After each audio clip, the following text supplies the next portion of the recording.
আমাদেরও সেনাবাহিনী আছে, আমাদেরও রাষ্ট্র আছে, আমাদেরও জনবল আছে, আমাদের 200 কোটি মুসলমান আছে, আমাদের অর্থ ব্যবস্থা আছে, আমাদেরকে আল্লাহ পাক জমিন দিয়েছেন।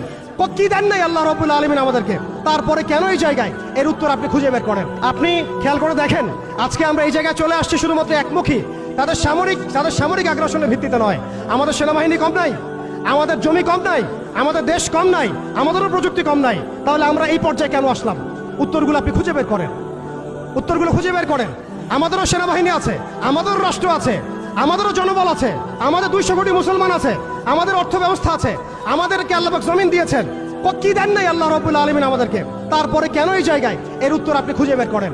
উত্তর হচ্ছে একটাই, উত্তর একটাই।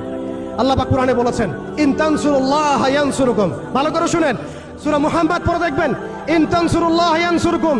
তোমরা যদি আল্লাহকে সাহায্য করো তবেই আল্লাহ তোমাদেরকে সাহায্য করবেন। আমরা সবাই